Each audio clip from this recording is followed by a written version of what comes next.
Okay. A couple little housekeeping things. So as kind of is somewhat getting traditional for me, I ended up finishing my last piece offline without streaming it.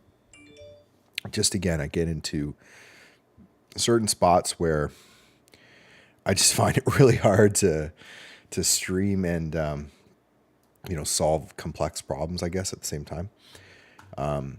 Now I want to show here. Let's go to. We'll get a little music in the background, just quietly, hopefully. Oh no. I made a huge mistake of clicking popular, which is gonna, can't quite go that direction. Okay. Keep it kind of low here. All right, this is hopefully okay. All right, so a couple quick housekeeping things, and then we're gonna get right into tonight's project. I love when I launch the Elgato software and just mutes your mic. Okay, so you guys should hear that, hopefully good level. Okay, so if you didn't see my last piece, I posted it on Twitter and put it together. It was in Unreal Engine, and I'm very proud of this one because it was very technically difficult for me to wrap my head around, and I finally got it working. And I'll show it really quick, but I don't want to take too much time. Shout out to yesterday in the stream. Let me go grab Discord. I'd like to acknowledge who they were. They were new to the stream. You know, I've had different people help me quite a bit. But what the little thing they did, which I didn't end up using, but it was just a nice, turned out to be a very useful, I guess, aspect of kind of how I was thinking about this. So let's see. It was, what was his name? Gasser. So Gasser was telling me about how to animate textures in Unreal Engine.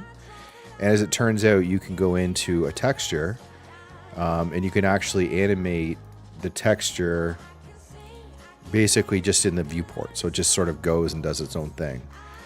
So this is the setting right here. It's really simple. You just set this to say 0.001 and hit apply. And right away, as I say that, it doesn't work. Maybe 0.001. Maybe I just didn't have enough. There we go. Should be minus 0.001. Gives you an idea. But basically what it's doing is it's just having the texture rotate. So you can see it now. It's just sort of rotating underneath, which is cool because you don't have to set up any kind of scripts and you have to do anything in Unreal Engine to have it running. Just while you're working away, it's kind of neat. The earth is just rotating. Which I thought was super cool. So anyway, shout out to him for showing me that. What I ended up doing was slightly different. I ended up doing is just taking this earth and picking a spot, exactly on the equator, certain distance away, kind of, set up my camera exactly in that spot. And then I set up a sequence and it turned out to be pretty easy. It just took a little bit of kind of thinking through how it would work. But basically what I was able to do was, we tilted the earth to the... No, what did we do? We didn't tilt the earth, because if we tilted the earth to the 23.5, I think it is, degrees, the problem is the way that Unreal Engine works, it's not easy, at least what I could find, to have the earth rotate like the way it should, which is still on, like the earth still rotates on the north and south pole. It's just tilted. So it's rotating like along the equator, but it's tilted, which as it goes around the sun is what causes the seasons anyway, to get too crazy into this. But what turns out you can do to make things like life really easy is you can just lock in the rotation and just turn the camera. So I just rotated the camera 23 degrees instead of the earth, which is essentially the same thing, because in space there's no up and down, it doesn't matter. So if you just tilt your camera, you end up with the same tilt as the earth, and then you take the sun and you tilt the sun and it sort of creates the same effect. So I had to think through it, like the angles and how it would all work, but it ended up working fine. And then what I just did was I animated over the course of I think a minute, the earth rotating a full 360 degrees. And then I kind of, as I was experimenting, I started kind of getting this concept that if I rotate the sun basically from 23.5 to 23.5, like back and forth, you know, from minus 23.5 to 0 to 23.5 to 0, you go through all the seasons. So you end up with like a perfect loop of, the Earth being at all the points that it would be at if it was rotating around the sun. So it's kind of a weird effect because you're not actually rotating the Earth. You're not orbiting the Earth around the sun. You're literally just taking the sun angle and you're changing it, which is something you can do obviously in like Unreal Engine, but in real world, you know, the sun it's not static, but you consider it to be almost in the same place, and then everything is rotating around it. So it took me some time to figure that out, but once I did, it became really cool because it's a perfect loop and it just runs. You can just play it and it'll just run. And this one is, I think, over the course of 60 seconds, something like that. It just runs and it just sits here and spins, and it'll eventually hit the end and loops back and goes. And you can actually watch it too. It's very slow, but you can actually see the Terminator tilting. So it's actually going now towards, this would be towards the winter. So you can see if you're in the north. So if you're in it's kind of a cool thing. I think I can move this as this is running. So a little kind of cool lesson here. So if you're in the northern hemisphere, and you kind of like go around to, you know, I'll go to North America. This is where I am. You can actually watch this happening. So right now, you can kind of just go over, say somewhere like this, and just kind of watch it because you can see how you're getting a ton of sun right now. So even as the Earth is rotating, you're getting a lot of sun in the northern part of the hemisphere. And you're watching it, and eventually it's going to start flipping backwards. And then you're going to be in a situation where it's going to be mostly covered in shadow. And when you're in that position, you're at winter. So you can actually watch it coming back now. I think it's coming back. Yeah, so it's kind of a weird angle to see it. Kind of maybe see it better from the top. This gets a little bit tricky to kind of wrap your head around when you move the camera around, but yeah, basically you're getting more and more of your day is covered in dark, is the best way to put it. So this is why we get, you know, the seasons. You get winter where you get most of the days in the cold or in the dark, and then in the summer you get light, and then the equator you don't have as much of a variance, and then in the equinox it's basically the Terminators straight up and down. So you have equal. Okay, so that was the piece. Anyway, we rendered that out, brought it into Resolve, did a bunch of editing, converted it to a GIF, made it a 4K repeating GIF, which I'm really proud of, and it's done. Okay, so what we're working on tonight, we're gonna just close up. We'll save up Unreal Engine and we'll close it. So we're gonna work in Blender for a little bit. And I have a very difficult technical problem to solve tonight. And I'm hoping that I can do it while I'm streaming, but if I can't, I'll just, you know, we'll stop the stream and, you know, we'll come back at it tomorrow. Now, going back to kind of my similar problem, you know, I'm still behind. I'm still not doing a great job of catching up. I just killed my OBS. Hold on. Oh, I guess I didn't. I don't know what I just turned off. I'm still not doing a good job of catching up, but I don't know. At this point, I'm kind of like, we're going to get it done. And I just, I'm really kind of obsessed with telling a bit of a linear story. Okay, so I've had this on my list from the beginning. It's been in my head for probably a year and a half. I want to do it. I've been wanting to do it. I haven't done it. And today I'm finally going to start it. And if I run into a major roadblock, then I think I can pivot into just doing something slightly different. But this is a big component of the rest of the series. If I don't do this now, I really can't do all of the stuff that I want to do in the final, 10 or so episodes of this thing. So we want to make essentially a space station. Something like the ISS, but a new version of it. And I was listening to a podcast probably a year and a half ago. I'll just go bring it up. It's with Lex Friedman. And the scientist's name was, let me remember it. Okay, let's just grab it. Lex Friedman, scientist. Tesserae. Yeah, Ariel Ekbla was the person. So this is her here. She works for MIT. And this is, I might be my favorite podcast I've ever listened to.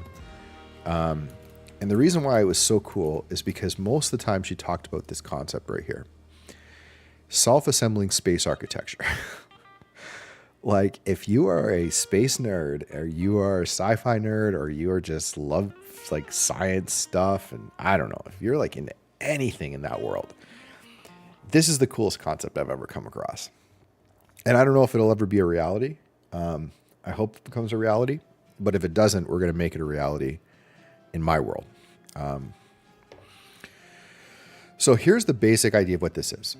It's a self-assembling system of panels that use magnetic fields to basically come together into a shape that is sort of repeatable, flexible, and can be used to make spaces or habitats of just about any size.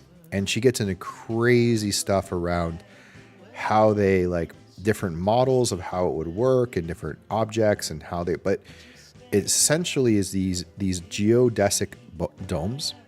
Sometimes people call them buckyballs, but you kind of get the idea right here pretty quickly. See if I can find, this is the video. Okay, so this is kind of the one that we're trying to reproduce a little bit. So there's you go. There's their space animation, pretty cool. I gotta look at who these guys were that did this. Oh, it's TU Dortmund Frohauer Institute. So super cool. Rocket comes up, launches from space. And I'm not trying to reproduce this exactly, but I just want to get the basic concept of it. So now they're in Mars. But the part we care about is this right here. And this is where this gets so freaking cool. So what it does is you can see all these little panels are stacked. And there's two types of panels. There's a hexagon and a pentagon. And they are stacked together in a little deployment system. There you go. There's the pentagon there. There's the hexagons here. And it opens up out of the front of the rocket. And the idea is they just all slide out of the locks. And then these little magnetic fields kick in that have a positive and negative on each edge of the panel. And those will attract each other into whatever shape you want to build. This is the idea. Now, apparently it's like they have to have LiDAR because they have to be able to see where they are relative to each other. And they use these lasers to kind of like figure out how to come together close. And then they use the magnets and then they lock. It's a very complicated thing. But the idea being that all these little pieces can come together and assemble into this object. And I love this concept so freaking much. The idea that, see, they basically connect to each other so they can all assemble, right? So it's sort of like you can start to see structure, so you can have these go. And when you think about it, what gets really fun about it, yeah, see inside how cool this is. Like inside, you get these panels that each one of these panels could be something different. So you could have a panel that's a screen, a window, like it can just be a normal panel for electronics. And then you can have airlocks between the buckyballs. So this one would be like an airlock. And then that would connect to the other one. It would seal, and then you could go to the other side. And you can get into like crazy scale, like they've tested these with little tiny objects and bigger objects. But you can see that the structure of this is so freaking cool because you can imagine, like, you could just imagine the potential of all these different shapes and things that you could create from. This is a really good animation, man. This is kind of like, this is pretty crazy. And then I guess it's shipping, yeah, random objects between the pieces. And this one's like a sleeping pod / bay. It's the coolest thing I've ever come across. I swear to God. It makes me so happy because you think about, like, everyone's talking about the everyone's obviously talking about the Sphere in Vegas. It's kind of the same concept. It's like this cool 360 thing where you could have windows and you could have glass, and as I'm kind of building out my world and thinking through, what I want to make and the stories I want to tell and how I want this to all come together, it's really cool because it gives me a very simple, it gives me like a simple building block that I can use, right? Because when you think about the space station, it is something that really is just, it's incredible. I'm not saying anything negative about it, but if you actually look at it, space station, if you look at the space station map, ISS, no Google, it's just like a bunch of modules that are kind of pushed together. Of course, the image can't be loaded. I swear to God. And then, of course, it opens up a new thing. Anyway, it doesn't matter. You see the point. The space station is just this sort of hodgepodge of different I can't open up anything. Hodgepodge of like different panels and things come together. And it just like doesn't feel futuristic. So anyway, that's the long story short, or the long rant. I need to build these test arrays because my concept is like if I can build these out, and have a panel that is like, for starters, is in the right proportions, is sort of like comes together as a shape, makes sense. I can start to build in the interior, and it'll be very easy for me to be like, okay, apply glass to this one, apply a screen to this one, apply interior panel, put a flooring in, like it'll kind of make sense. And then I can start to build out a full kind of little universe around that. And then I can put those test arrays in different locations and all this like cool stuff. I'm super pumped about it. Okay. Biggest thing that I've been trying to do, and I was working on this today, and I really hit a lot of roadblocks because I was trying to get ChatGPT to help me generate panels that came together in that specific shape. And I was like really, really struggling to get it right. And then I discovered this, which I'm hoping this works. I have to be in the old version of Blender. But I found a tutorial for something I've never used before. But basically, if you create an icosphere in Blender, and we go into a preferences and then into add-ons, and we look for tissue, there's this tissue tool that's not working in Blender 4.0, but apparently you can just go into here and you can convert to a dual mesh and you get the geosec. This is exactly what I need. And if I count it, and I don't even know like what any of this is. It's like, oh, active objects. Oh, interesting. Create a copy of this on the active object's faces. See, I really got to look into this whole thing because I like this tissue tool seems very, very cool. And I'm really kind of curious what you can do. But anyway, the point is, this was the biggest step at the beginning, and I was trying to do this with like code and like, manually, and I couldn't get it right. And I'm pretty sure this is exactly what I need. I could be wrong. I might have gotten this slightly off, but it seems like the right shape. Let me see if I can count. So here, let's do it this way. So before we do anything else, we'll take a copy. We'll call this the test array solid. We'll just do this kind of in stages. Okay, so we'll do duplicate. And with this one, we'll hide this one. And we'll do the first thing, which is if we go to split by edges, I think it is, split by edges. Yeah, this one. It should split them, and we should be able to do loose parts. Okay, perfect. So, kind of bad news on this. But I think this is where we may have to compromise. Test array split.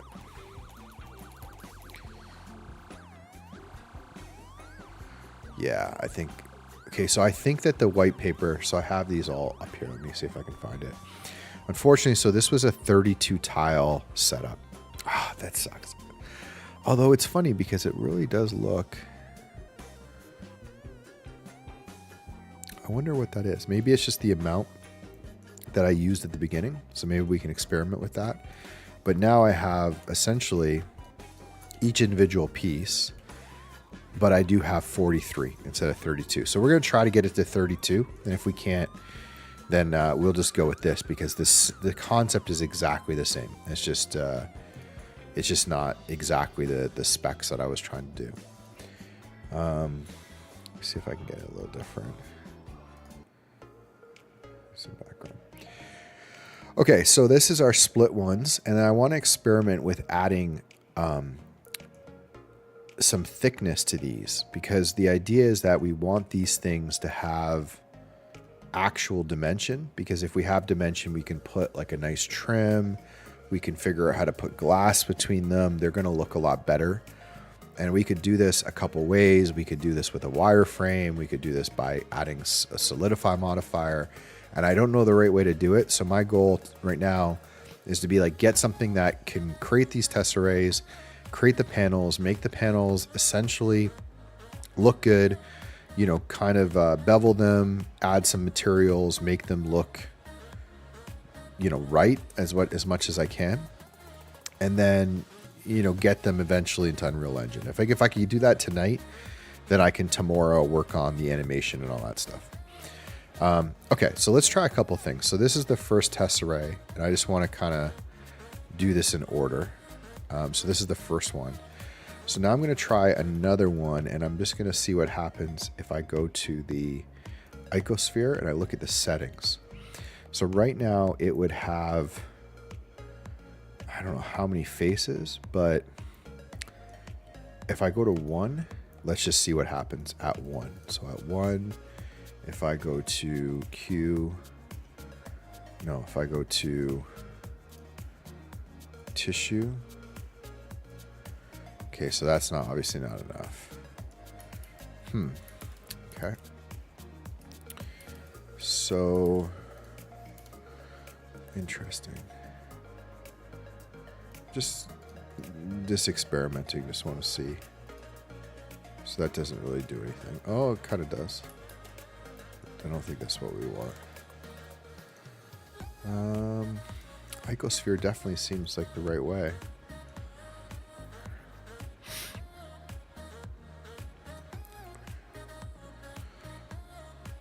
I wonder what's causing this to have, because even when I look at it, oh, there's more. So in the one that I was looking at, the model, there was like kind of a what is this called? There's polygon, there's hexagons, and there's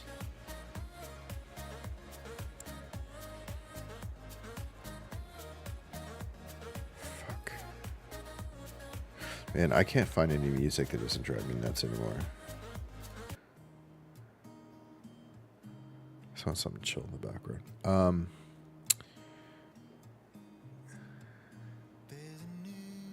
Jesus. I need instrumental. You know what? I'll just, I don't want to like drive the chat people crazy, but I think I just need no music myself, and if the music gets really bad in the background, just tell me. I'm just going to turn it down for myself. I can't concentrate. Okay. So what are these things called again?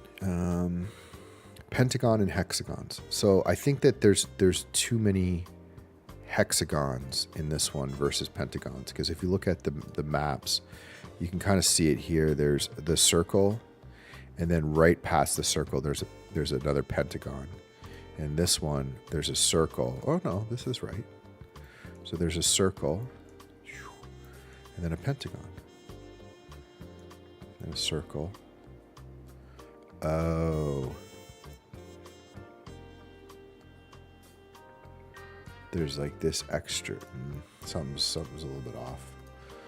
That sucks. Let me just go look at quickly take a peek at the documentation for this and just see if anything like pops up.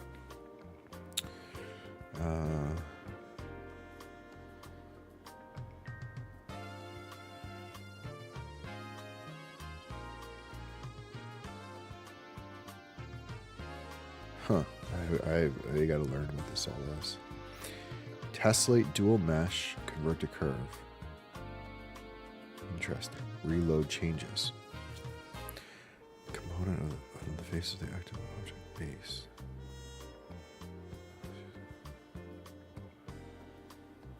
Huh. Two objects.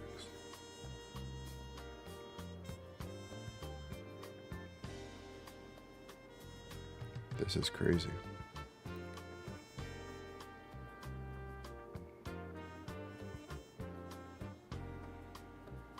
Huh. This is nuts.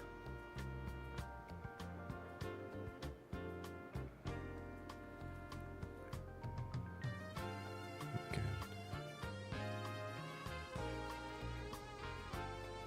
A lot to this. Don't need any of this stuff. Okay, dual mesh is what I was using. Dual mesh modifies the selected mesh, creating dual meshes. Dual mesh opens a polygon mesh derived from a triangular mesh. I don't know how I converted to triangle before. Okay, so quad mesh to triangle subdivided dual. Huh. This is crazy.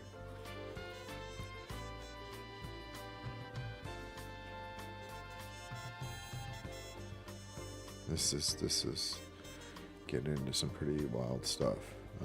Not what I need. Okay, let me just do a little experimenting and see if I get anything out of this. So all I did was I did a convert to dual mesh, and I don't see any settings.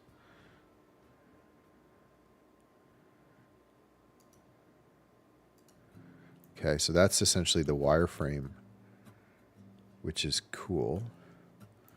That's the wireframe.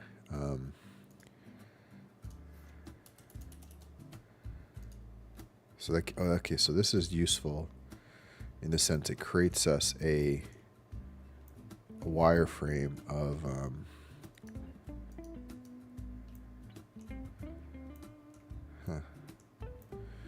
creates us a little wireframe of the mesh.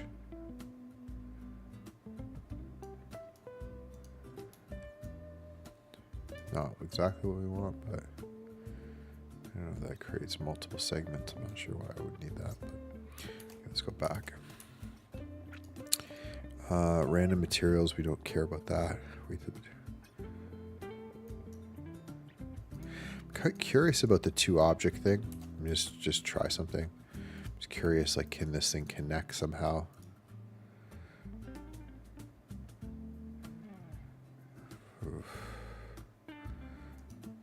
Okay.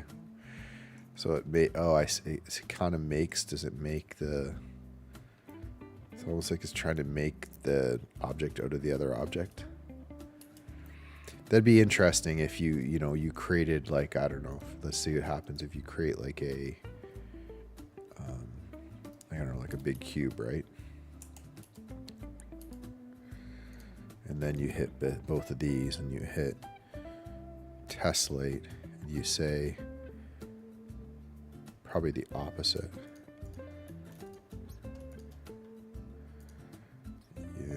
Basis cube component. Huh. That's probably because.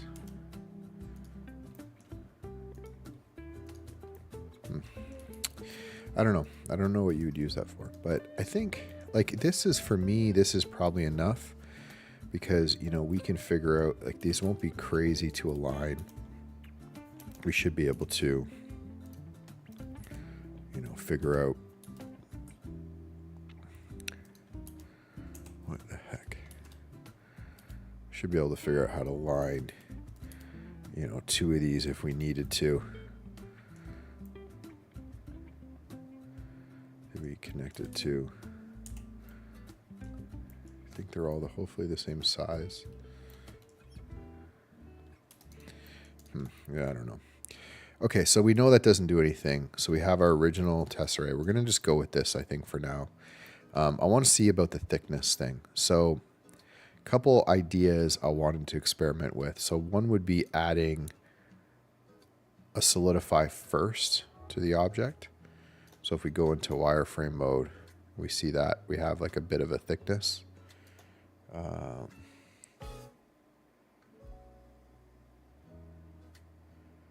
Okay, I appreciate all the emojis. Can we be good? Appreciate that.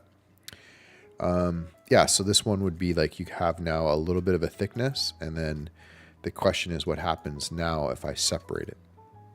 So I wanted to kind of figure that out. So let's try that first. So again, we'll do the split. Split on edges.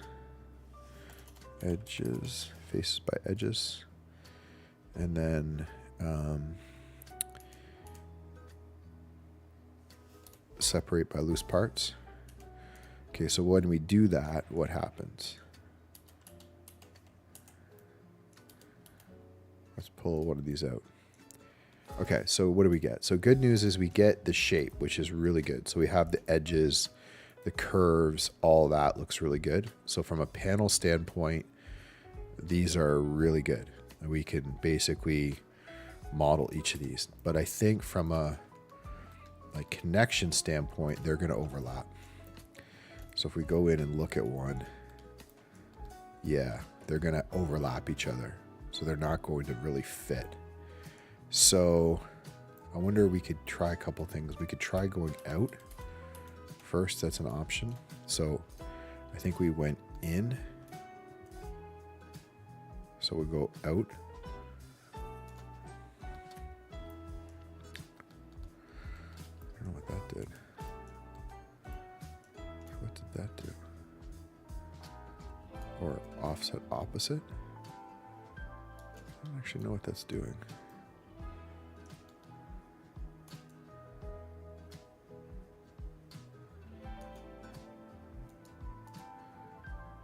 It's like a game of experimenting. There's so many actual things to the solidify modifier.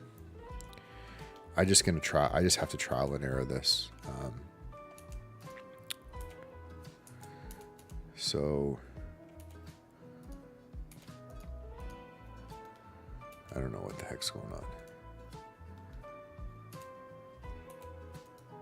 I feel like I created a duplicate or something.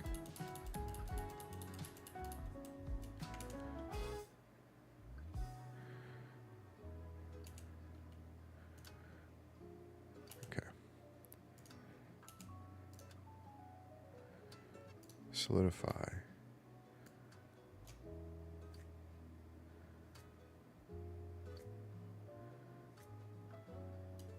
Okay, so when we go in, we can't see it. So it goes in and it crosses over. So you can see it right here. You can see right here, it crosses over on the inside, which is not what we want. We would want these to be, so that they line up properly. So let's just, before we do anything else, let's just sort of see if any of these settings do anything. No. I don't think that'll do anything. That'll do anything. I don't know if the creases will do anything. I don't think so. No, this doesn't do anything. I don't think that's going to do anything. Okay, so now let's try to go the opposite way. So now that's going out. Now, what happens here is they bevel out and they create a gap. So I think when you convert these to, I think they're going to create, let's just apply it and see. All right, so what it did was, I don't know, it created a weird multiple mesh thing going on. I don't know what it did actually. All right, so it created a mesh in here, and then it created a mesh here. This is interesting though, because I feel like even though it'd be annoying, I feel like you could just do that all the way around, and you would end up with the right angle, because you can see on the inside it's perfect, and on the outside it's there. And I think you could probably get away with, potentially you could get away with, if you increase the thickness, you could you could probably get away with decimating these by, let's just try something. What is it called? Merge by distance. I never know which one of these it is. Right, so at some point now it merges though at the wrong spot. It should merge here. Unselected. So I don't know how you would get it, but I mean, it'd be a little bit of work for me to do this, but I could go around and bring those all together. We could also live with a gap. I think we could just get rid of delete vertices. Yeah. So interestingly, that we could live with this gap, which might actually be kind of cool from a design standpoint. I don't think we'd want this much of a gap, but these are a good amount of thickness, I think, maybe a little bit too much, right? In terms of, you know, they would have some shape, you could put some stuff in them, but you get a gap on the outside, which again would look really cool. Maybe we just do that, right? And just go a little bit. I mean, we could select them all.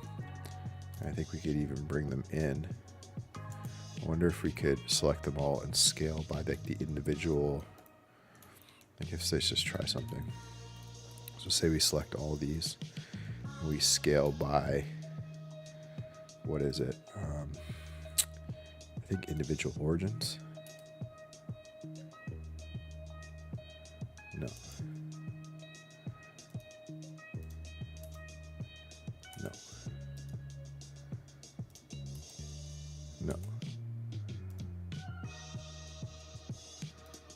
No. Okay, so that doesn't work. So okay, so option one is we go around and we, you know, scale, right? Scale 0.5. Right? So we just literally go scale 0.5. Scale 0.5. And now we have a bit of a gap, not too much of a gap. Pretty good thickness on the pieces. They don't perfectly align, but, or I definitely think the gap is going to be really useful. You don't want the gap on the inside. I think on the inside you want a nice, consistent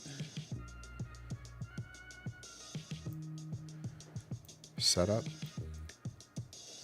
But I think on the outside having a little bit of a gap is cool. Let me just go back to, obviously I think, you know, in terms of the actual, if they showed a bit of a gap in these, or if they just maybe made that, yeah, see how it like looks like there's a gap? I think that could be just the design material or whatever. But I definitely think that would be a really cool, you just give it, like, we can bevel it, we give it some shape. I think it would be a really smart way to do it. Okay, so that's what I'm leaning towards. But what I'm kind of thinking about right now is whether or not I could, like, I'd want to get the thickness correct first before I go do all this. Make sure I get the right amount of, you know, bevel. Like, I think that's probably the right amount, but I'm not sure. And then I also am thinking about the edges. So I want to also see what happens if we add a wireframe modifier. Okay, so let's do this. Let's go back to our original.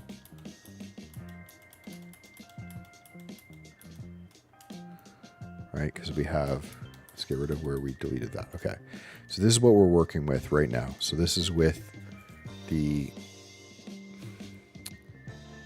so let's go back all the way.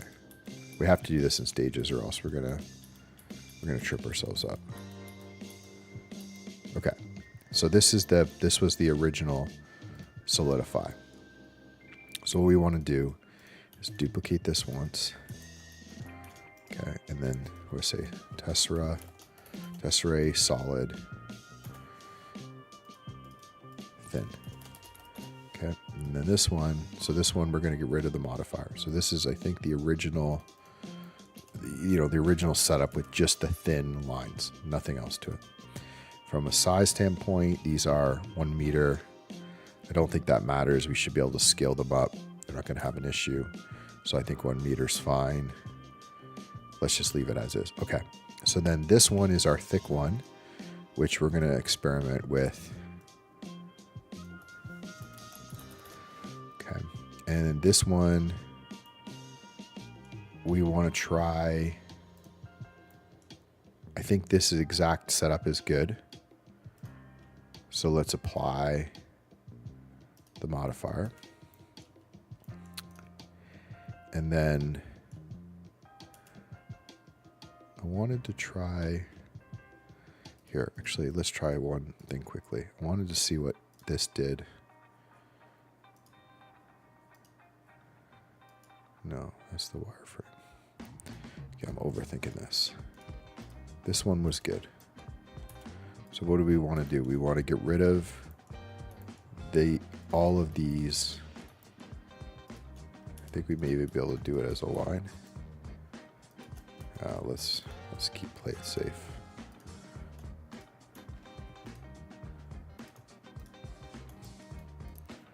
This is going to be annoying, but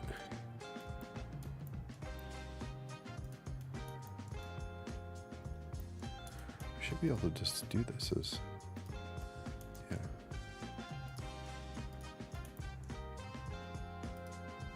Probably the same.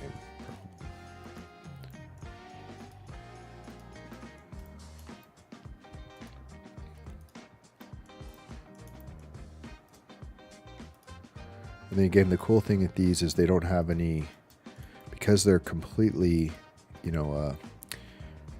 like a geometric shape, you could have them as totally have no up or down, right? So when we're building this interior, we were like, okay, we want to come up with a concept. We can decide whether there's gravity or not. So if there's no gravity, we would have something that has, no floor, no ceiling, was sort of just, we come up with a concept inside that feels like you would, have nice space to kind of wander around. And I think from a concept standpoint, it makes a ton of sense to me, because you'd have, you kind of bounce between panels on any side. You'd have a lot of space in the middle. You could set up like pretty much anything you wanted. So I would think that this type of space would be a huge premium compared to like what you get on the International Space Station. But then if we want to imagine gravity on one of these things, we can just put a subfloor in. And I think that, I was trying to kind of picture this, like if you put walls in this thing all around, I think it would still, like you could self-contain a room. I'm kind of curious to experiment, right? Because I think you could self-contain a room and you'd still have like the ability to kind of see out the windows, and you'd have all sorts of really cool. I should just delete these things. This is kind of a mistake what I'm doing. I don't know how many lines I'm selecting and if I'm going to miss any. And then I don't even know if I delete these if I'm going to mess something up. But we're here now. Yeah, if I mess even one of these up, it's going to screw up the whole thing. I should have just done the vertices.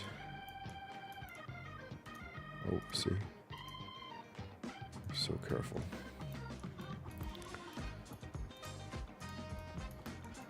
I never figured out in Blender how to make like line selections thicker.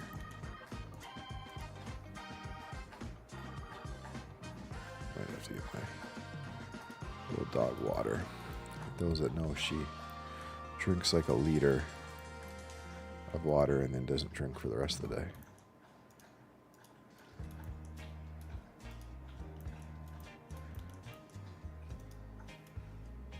So she just drank through her whole water. I don't know how many edges and stuff are on this thing. I feel like I've selected a lot of them. Because there's 42 of these objects compared to 32 in their designs, which I actually don't know. I do not know what the deal is with that. I still can't quite figure out how they made a tesserae from 32. Okay, so that one's selected. Selected. All selected. Selected. Missing. Missing. Man, there's a lot of these things. This is going to be a huge pain in the ass to do this. Okay, selected. Selected. Everything up here looks selected. That one's the primary. There's one missing. I should memorize. Oh, there's more down here. Look at this. I should memorize how many vertices and edges are in this thing. Man, there's a lot of these. Okay, any more missing? It's just like a soccer ball. Okay, let's try it. So, actually, while we're here, we'll just make this a vertex group. Edges, and just assign it so that in case I have to go back. Okay, so I don't know if it's going to be delete edges or dissolve, but let's just try it. Okay, so I think that did it. So now we have all of our gaps. And now I don't know if I even want to bother, because we could go ahead and put the, the individual, but I think we shouldn't. I think we should keep it as is. I think that the exaggerated gap kind of makes it look cool. And again, from a technical standpoint, I'm sure they need to be connected, but I think at least for just the purposes of what we're doing right now, I think we're going to be okay. Okay, so now one mistake that I may have made already thinking about it is I think I may have screwed up separating these things. Because ultimately I want these panels to separate. And I have to think about this because I want them to be... okay, so let's just grab this one and duplicate it.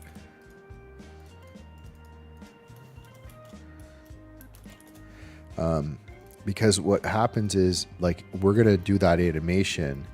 They need to be able to disassemble and come together.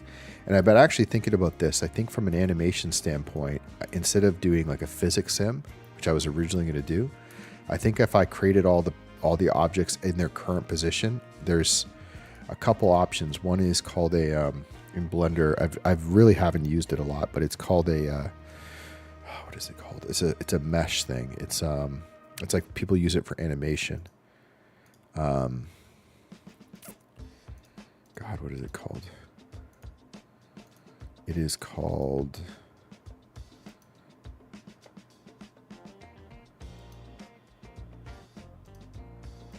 Oh, man.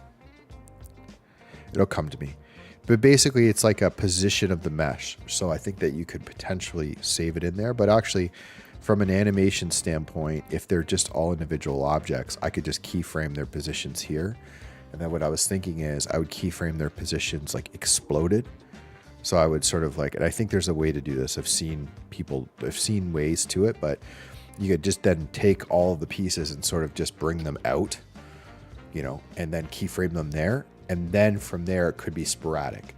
So it could, then from that point, you could always keyframe to any position. So you could scatter them all over the place, keyframe them again, and then hit reverse reverse the animation. So they would always go from, chaos to kind of a consolidated spot, and then they'd slide into their places. And then I think you could offset them so that they don't all come together at the same time. So I think I could animate it, but I'm not sure yet exactly. I love to do it with the magnets and stuff. I just don't think it's realistic for this. Hey Payush, how you doing? Hopefully I pronounced your name right.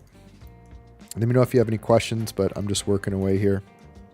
And I generally try to explain what I'm doing as I go, but there's a lot of history to the whole project, so I won't go probably into too much detail. Okay, so what I was trying to do, which now I'm not sure, is if we could separate these. I think, oh, that might have worked. Oh, that might have worked. Ah, damn it. Oh, wait a second.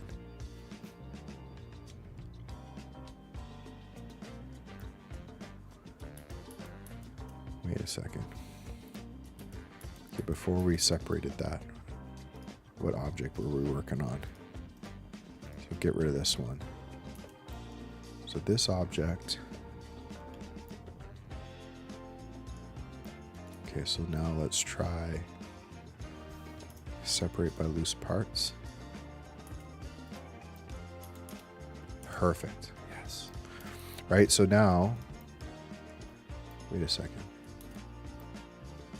Oh, is it? It's leaving the bottom, I think. Oh, wait, we have a separate piece. Oh, I gotcha. So I don't know how that happened. Probably when we did this, but I don't think that's a huge deal. I think we can fix that quickly. That probably will even do it.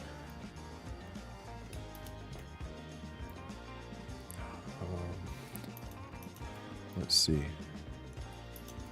Let's see if we delete these. Does it now leave us with all individual? I think it does. Perfect. Okay, so I think this is a big step because now we have all 43 individual meshes. So test array panels. Okay, and then we'll just rename these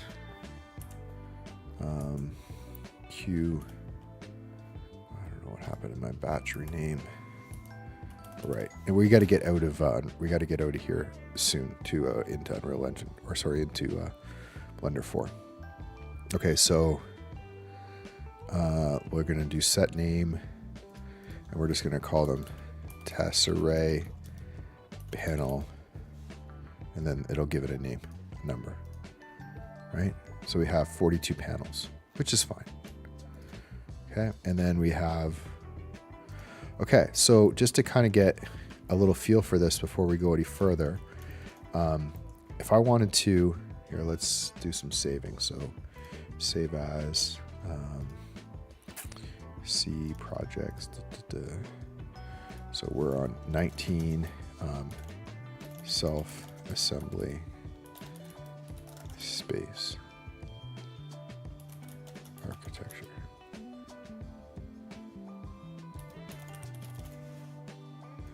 And then we'll just go 01 source,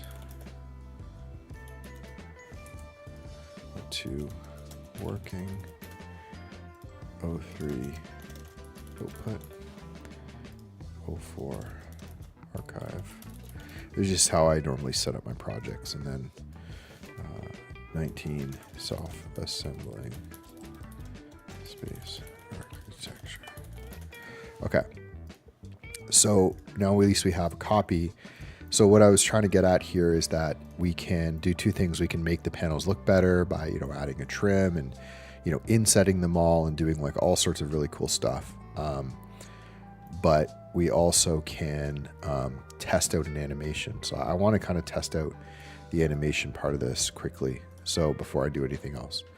So the way that I would do this is, I think it probably can even go this way. So if we go to say 250 and we just take all the panels and we keyframe their locations and their rotations, right? So they're all kind of now set to here, which means that we technically could take these and put them anywhere and they would self-assemble.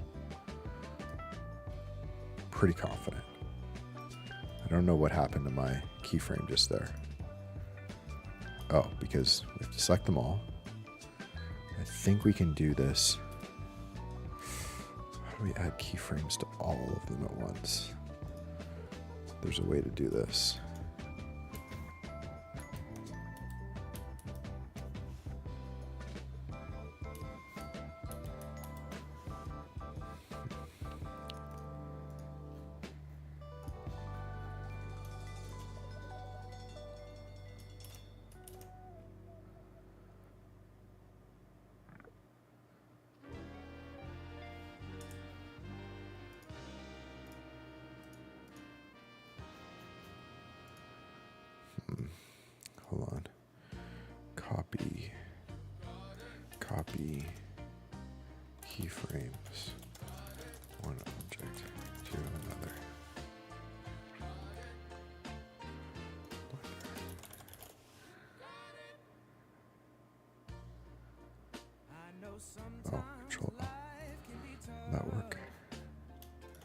So if this is the animated, Control L, animation data.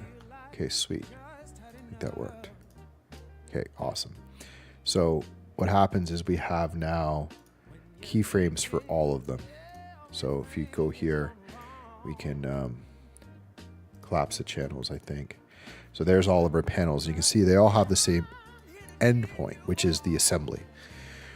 Which now I think you can really go crazy. So if we start with point 1, now I would like to figure out how I could do this kind of randomly instead of, and I know there's a way. Okay, I know there's a way to do this. Randomize location, rotation of objects.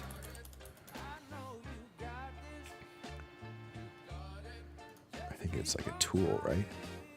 Object transform, randomize transform. Okay, let's try this. So object transform, randomize transform. Okay, so let's randomize everything. So let's randomize their location, but let's try to bring them out, right? So they're, now actually before we do that, let's set their origin to their geometry. Right, so now each one has an origin at the geometry. I think that's going to help. I don't know if that's going to mess me up here. It is. Okay, so we have to do, delete all these. Actually, just delete the summary.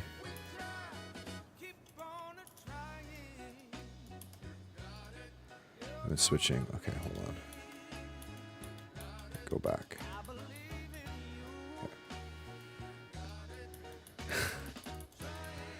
So funny how this stuff happens. You just don't think of like little things like this.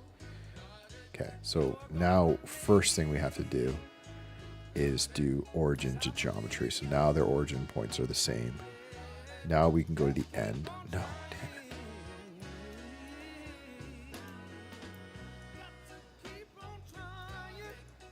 So weird. I don't think they have any keyframes. It's very weird.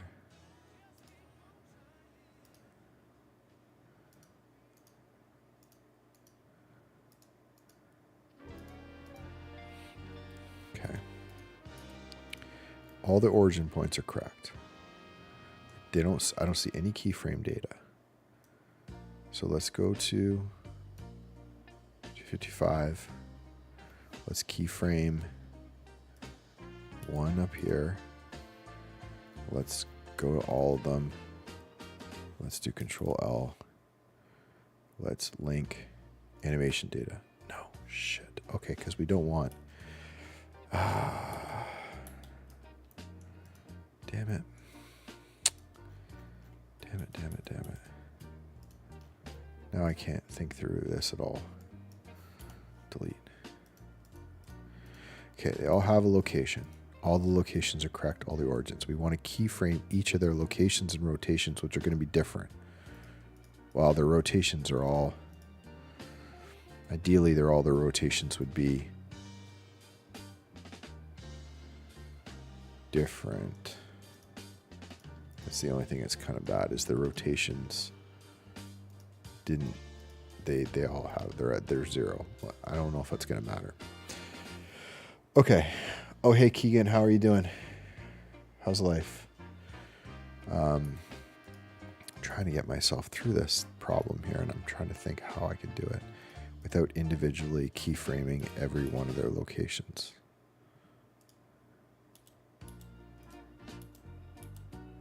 Sometimes you're just like, do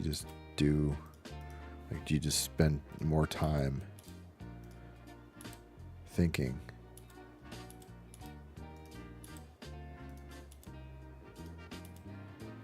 Then,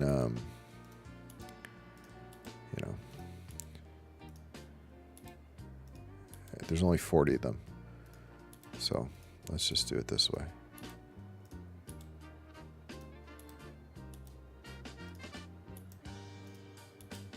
I need to put name. I'm gonna have to put numbers on these panels.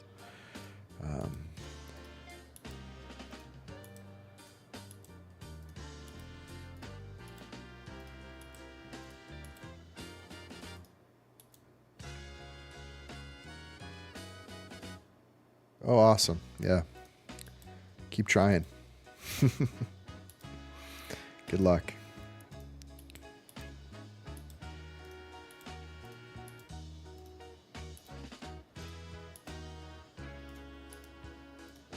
Okay. So I think that they're all, wait, did I not just put those in? Am I losing my mind? Every single one of these I put a keyframe in. Oh, Jesus.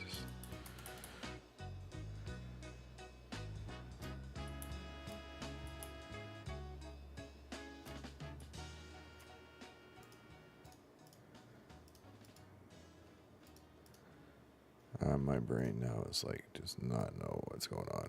Okay. Why is that doing that? Location, rotation. As soon as I do that, it breaks.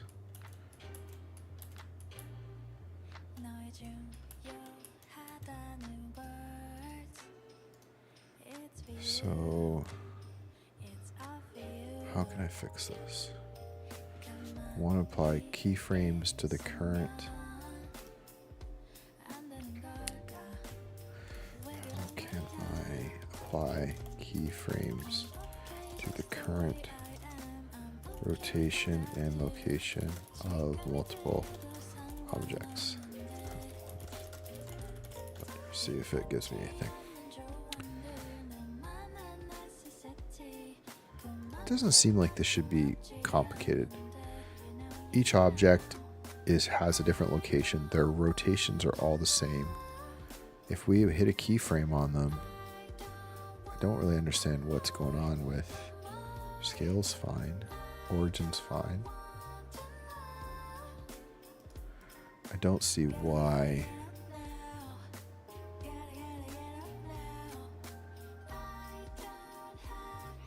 It's interesting. You could put all their origins at 0, apply their origins, and then always bring them to 0 would bring them back to their original location, which is interesting.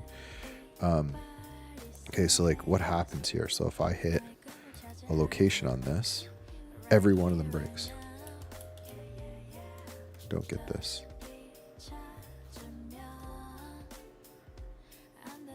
Oh, okay, we need to get rid of this animation data. Oh, okay. We need to get rid of whatever animation data is in here. We need to get rid of all of it. I don't know how it happened. See? Okay. We need to go all the way back. Let's go back to, let's revert to our save.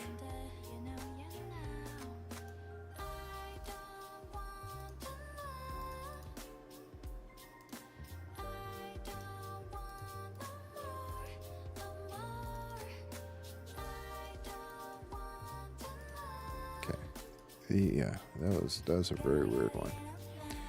Okay, so I think it's because we applied animation data.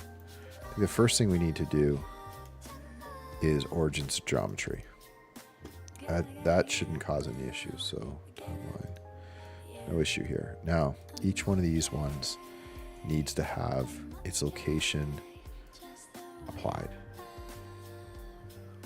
So let's just do this manually. We're going to go to 250, and we're going to just try this. Boom, boom, boom. Does it break anything? No. Okay, cool.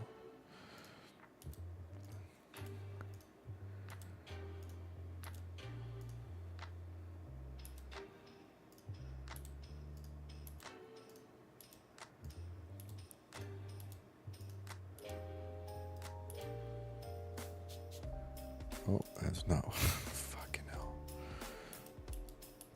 Keyframe that.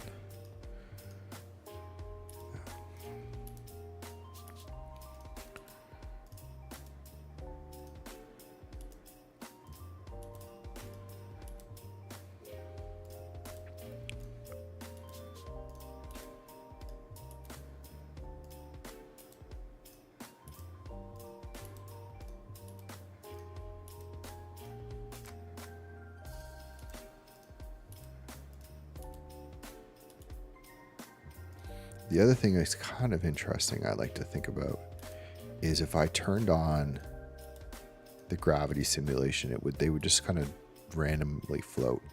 Okay, so now they're all here. Now I think this is going to work. So now we go to 1, and now select all, object, transform, randomize. Okay, so locations, they're going to go to a random location on X. They go to a random location on Y, random location on Z, and they have random... oh, we didn't keyframe the rotation. Shit.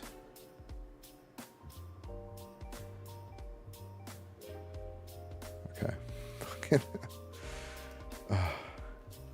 There's got to be a way to add... okay, there's got to be a way to do this. Add all keyframe. This is a simple thing. Select all the objects. Move the frame that you want to insert. Oh. I'm so stupid. So I think if we just select them all and we do the keyframing down here and we pick...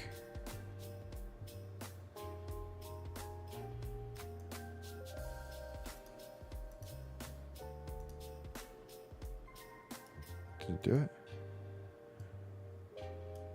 Or you do it in here? Yeah, there it is. Okay, so location's already done. Rotation. Perfect. That's so dumb. So now they're all in there. Okay, so now we do all the objects again. Now we go object, random, transform, random.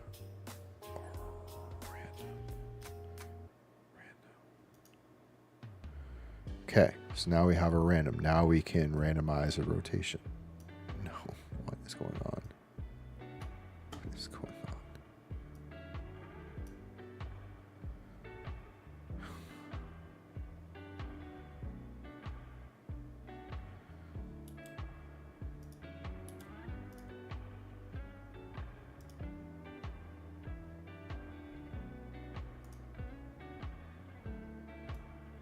Okay.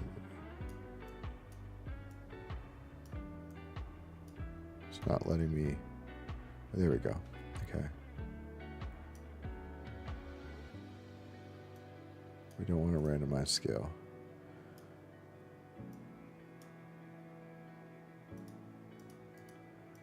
I don't know if this is the amount of the randomization or not. Okay, so let's just kind of look at it, right? So the main thing is that none of them are touching. So we can do this with delta until we get something, or we can just keep changing the amount. But that's the basic idea, is that let's just go, 3 meters, 3 meters, 3 meters, rotation, what, 180 is the max? 180, like 180 would randomize. And then, look at the seed. That's a little too far apart for me. So let's try 2. See if we can get a random seed where they're not touching. I think this is, one little one. This is where the physics simulation gets really cool, because you can put collision on. You can kind of allow these things to sort of have a little bit of life of their own with some turbulence, and then they'll float up, but ultimately getting them back and trying to think of how it goes. Basically, you have to keyframe out the physics and hard code the actual location. We'll try it after. I just want to see if I could get a simple animation running first. We'll go to 2.2. I think it's just kind of a luck of the draw. I think that might be close. None. No. Okay, I think this is good. Okay, so now we should hopefully be able to keyframe all of their rotations and their locations. And now watch. Boom.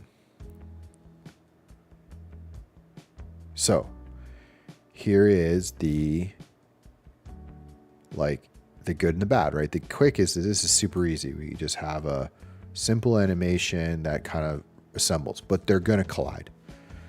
And I don't think there's any way to get to fix that problem without using physics.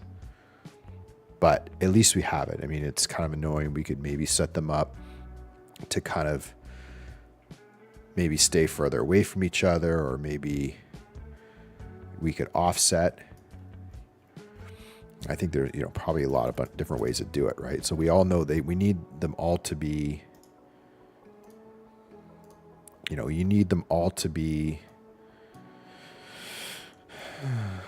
need all the panels to be at the same spot at the end, right? You know that.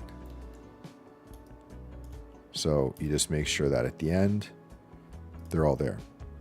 Now at the beginning, you could also pick a spot like this.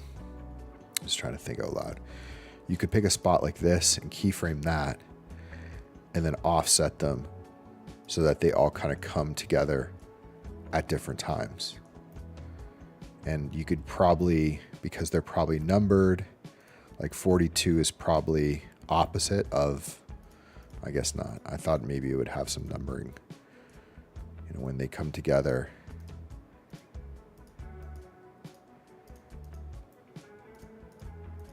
I don't know, there doesn't seem to be any rhyme or reason to which ones are numbered what, so I don't know if we could do that. But we kind of go here, and then we could offset their locations from here. So you could do something like this.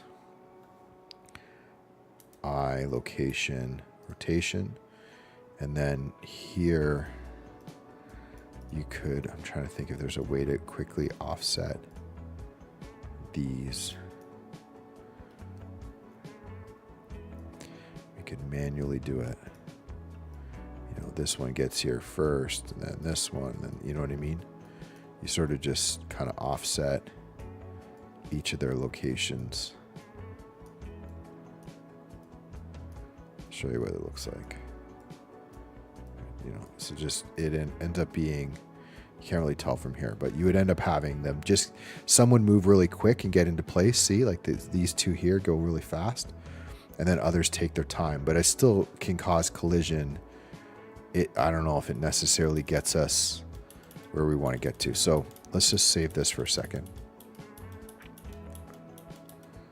Okay, so this is at least a good saving location. So we're going to save this to, let's shorten this because this is going to be SASA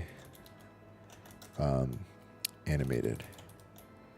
Okay, v1.1 animated. All right, so at least we have one dialed in now with an animation, which gets us to, a starting place, and we can actually delete all these. Okay, let's do a physics sim and see what happens. So.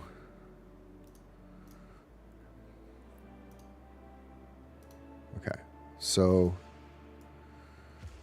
I gotta think through how this is gonna work, but we're gonna keep the keyframes as they are.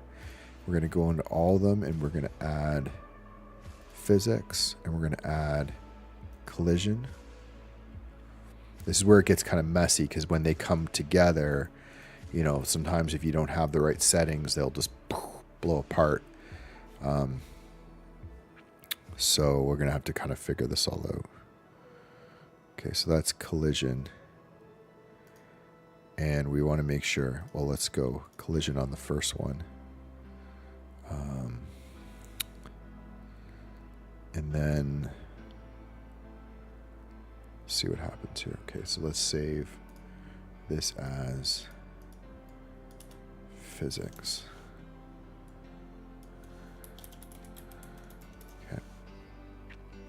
And then this one, we should be able to select them all. We should be able to copy the modifiers. Yeah. Oh, that didn't work.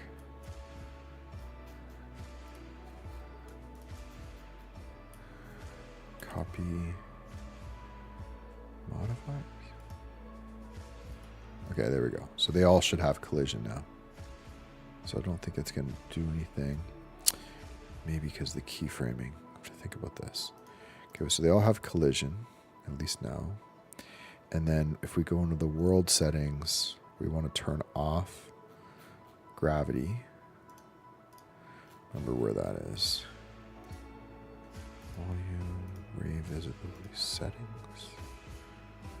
Where is the gravity? There it is. Gravity, scene settings.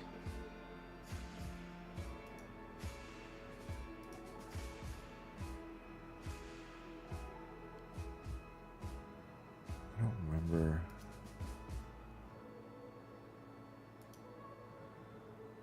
If there's something else I have to do.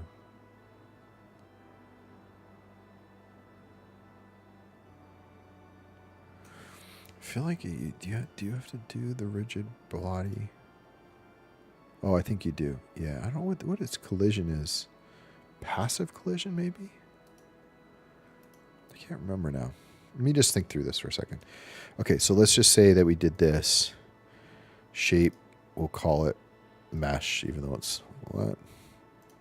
Surface response, sensitivity, collections, dynamic. Okay.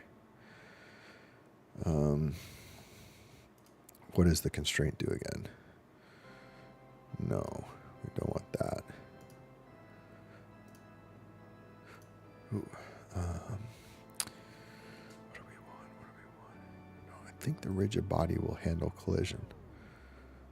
And then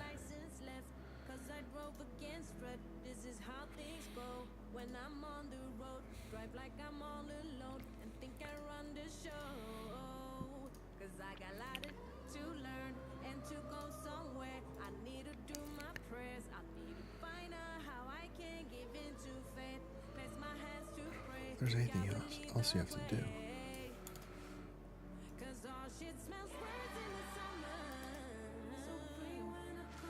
Okay, let's get rid of the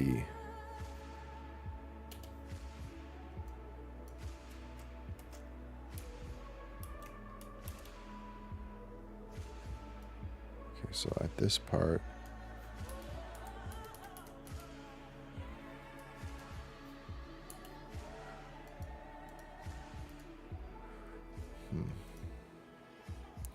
so that didn't copy.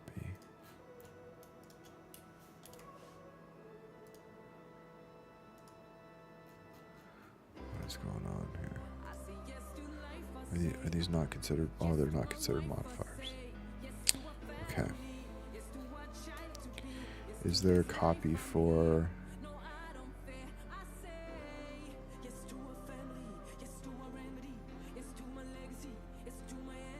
physics properties?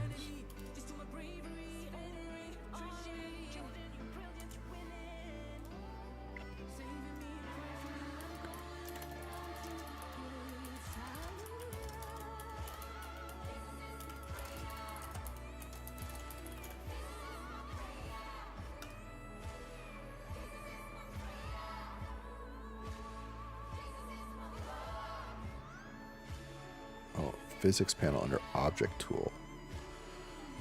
Okay. Physics panel under objects tool. I don't see that. Okay. I'm gonna need a quick washroom. I'll be back in 2 minutes, and then we'll figure this out.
I've got no license left, cause I drove against red. This is how things go when I'm on the road. Drive like I'm all alone and think I run the show. Cause I got a lot of shit to learn and to go somewhere. I need to do my prayers. I need to find out how I can give into faith. Place my hands to pray, God will lead the way. Cause all shit smells worse in the summer. So free when I come through the gates. Hallelujah.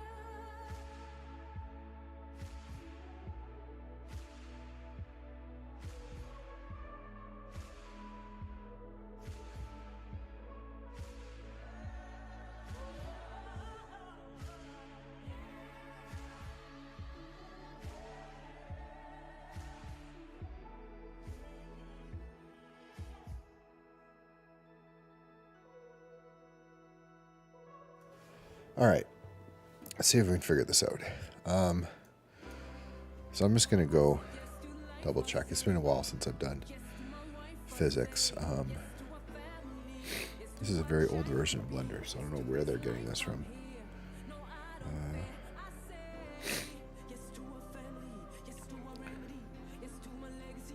Rigid body tools. I don't know.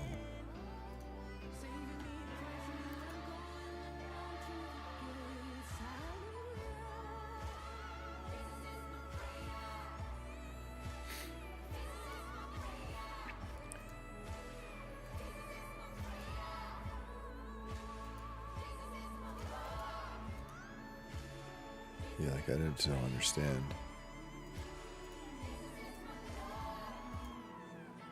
where that would be.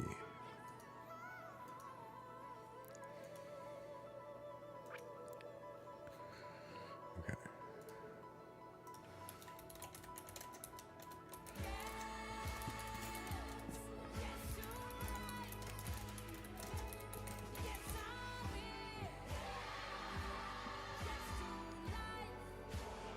We need something from like earlier than 2014. This looks better.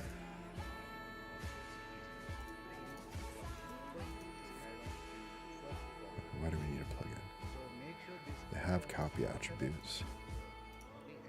Select collision. Got it. Okay. Yeah, got that. So what did okay. See. I did that though. What the heck? I mean, that's literally what I did. First thing I did. Oh, selected modifiers. Oh, well, it's not a modifier though. Oh, this is so frustrating. Got only collision property, so only we are getting this collision. So select this collision and simply click on this OK button. So now each and every object will get that collision property. So if I select this Susan, you can see it got that collision, and also each and every object got that collision property.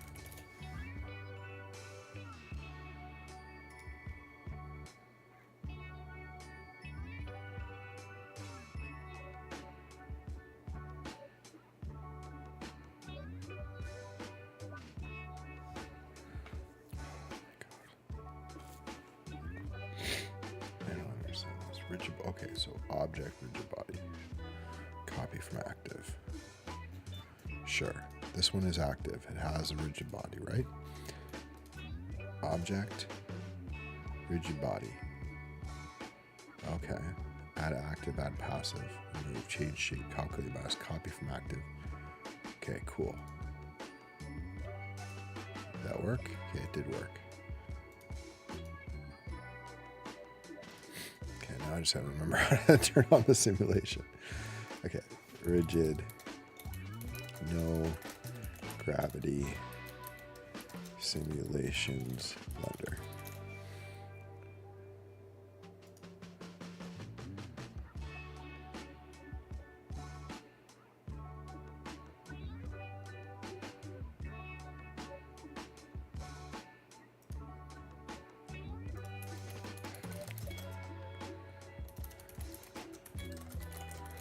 Just trying to find. I feel like this is a good one. I think I've seen this before. I don't have any volume though. I think I can just watch it. Yeah, so they add rigid body and it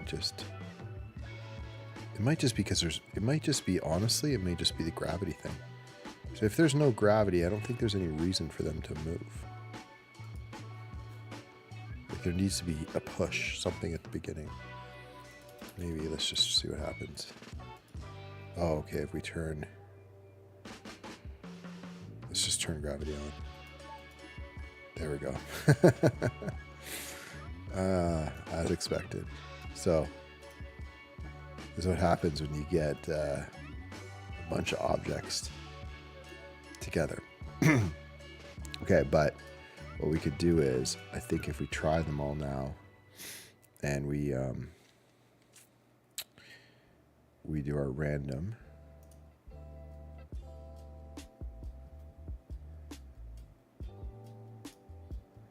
like we did before, and now we run it. See, now they don't do it. Okay, so if we turn off gravity, so it is working. It's just the couple were close enough that they caused, but they don't move because there's no kind of turbulence or anything. Okay, so it's working. So gravity, I don't know what the difference with this is.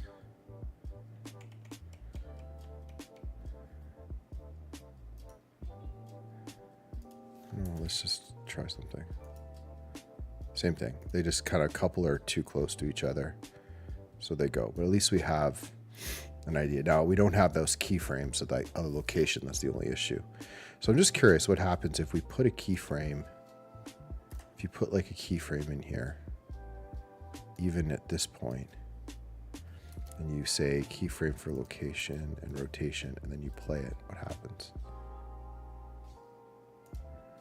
And if you put it like, what happens if you copy it over here? Oh, it's not like it goes towards the keyframe. You have to turn it off or something at the end. There's some weird, I've done this before, it just has been so long. You kind of have like certain ones don't. Okay, so let's add a bit of turbulence to this. So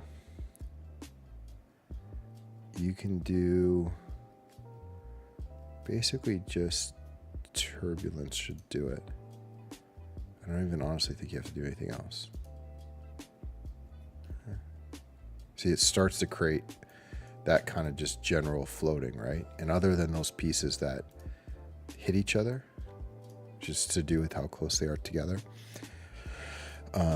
which I think we can probably fix by going into the settings for one of these. I don't actually know what's going on with this. What's happening? Why can't we select this anymore? Oh, because we're on. Okay. So if we go into here and they're all set to mesh, it's the margin, and I think it's best results if we're non-zero. So I think if we go to like 0.001, like something smaller, and then again we copy object, rigid body, copy from active. So they should all have the same thing now, and I think that's going to improve it. Yeah, see now, still hitting each other.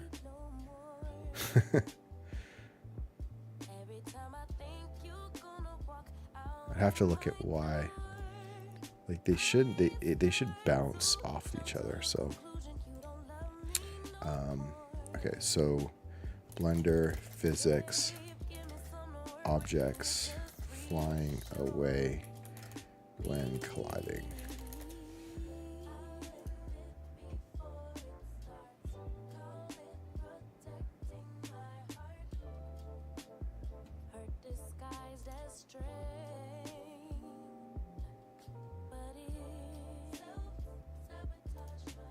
People always say it's the beginning, which makes sense, but it's like happens when they first launch.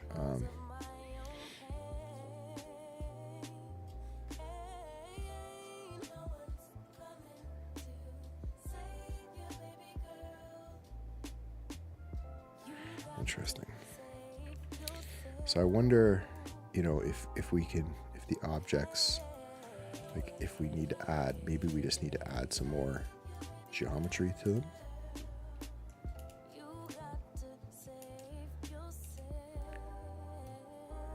I wanted to get, I really do want to, I don't want to lose the keyframe. That's the only issue.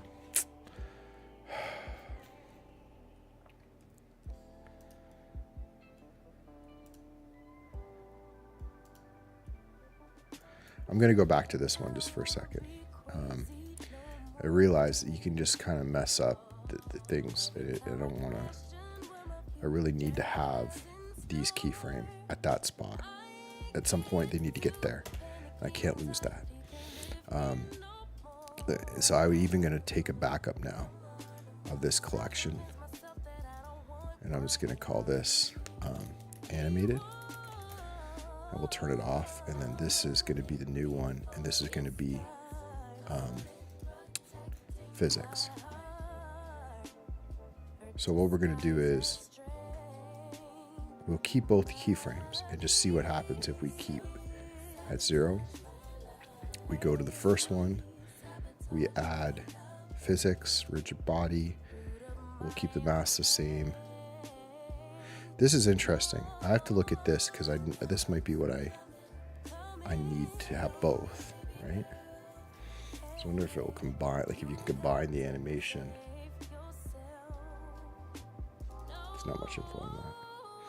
That'd be interesting if you could kind of have them, coming together, but the physics, handle collision, all that stuff. Okay, so let's leave it off for a second. We want this to be mesh. We'll leave the sensitivity to 0.001. We don't need to worry about this, I don't think.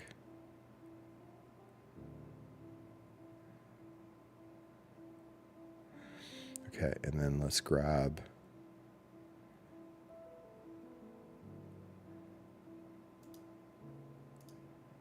I don't know what this actually does, to be honest. Okay, let's go to all these and then let's go object. What was it? Rigid body? Rigid body, copy from active. Okay, so now we have a bunch of objects that all have rigid body, all have animation, but it should be the same as we had before. Drops. Okay, cool. So now let's go to the world. Let's go to, where is maybe it's scene. Scene. Let's go 0 gravity. And for the rigid body world, I don't know if we need to do any of this right now, but let's just play it.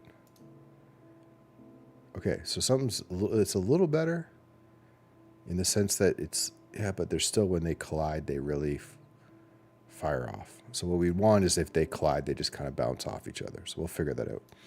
Okay, let's find out what happens if we do that turn on the animation thing, which was in the modifier, right? So that was this one. So let's turn that on. And then let's grab all these. And let's go object, animation, no, rigid body. Copy from active. Okay, so now they all have animated. Let's see what happens now. So now they're coming together. If they collide, will they fly off? No.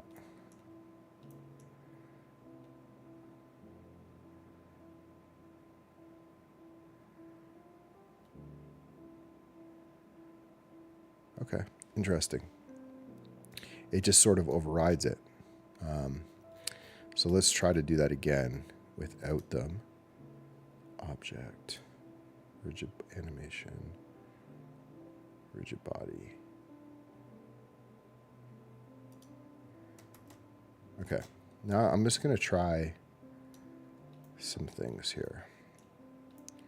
So if we put them, I'm trying to think what is causing, maybe I just need to give them more geometry. So if I go into like a subdivision modifier and add some subdivision and then paste that, will that help?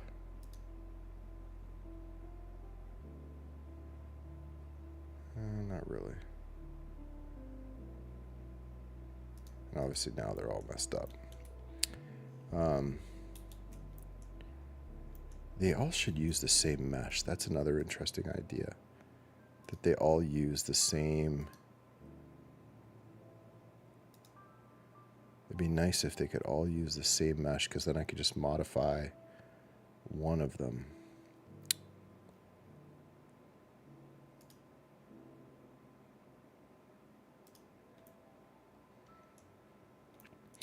I'm going to try something. So if I take this one object here, let's just isolate it, and let's just sort of play a little bit with the quality of the actual thing. So if I add subdivision to this one, and then start to play with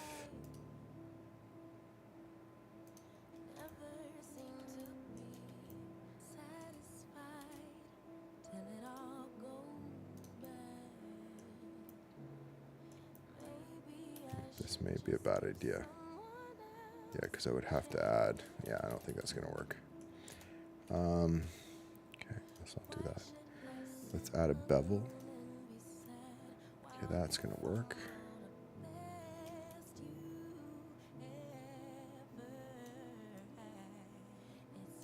Let's just give the panels a bit of a bevel.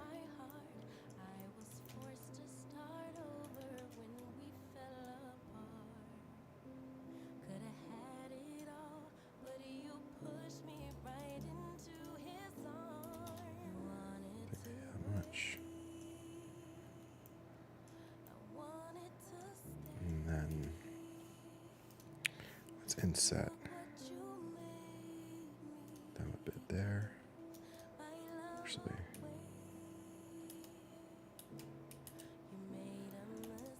inset both. Maybe like that.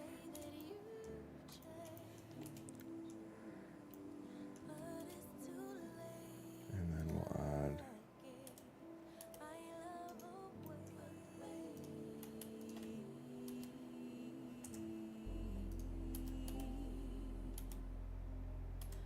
so it makes me nervous.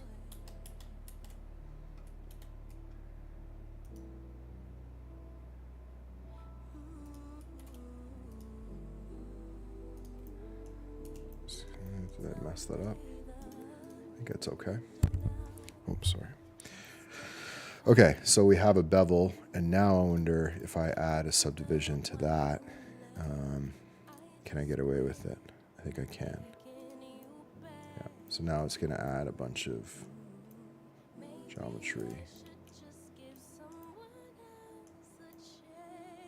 I don't know if it's going to mess this up, but we can always.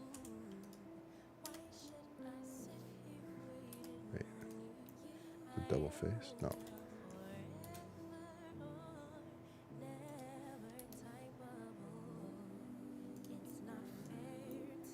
I don't know if this is going to mess up because of, well, it'd be interesting if we could turn this into, I don't know if we can, right?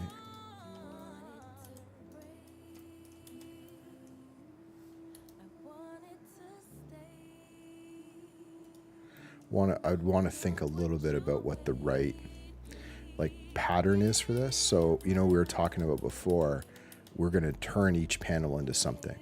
So if you think from a panel standpoint, you want to have options, right? So you did the trim, you'd want to have an option to have the trim, or it could just be all one material. You could have like a kind of a metal exterior, and then maybe the whole inside is, or whatever, like a fabric.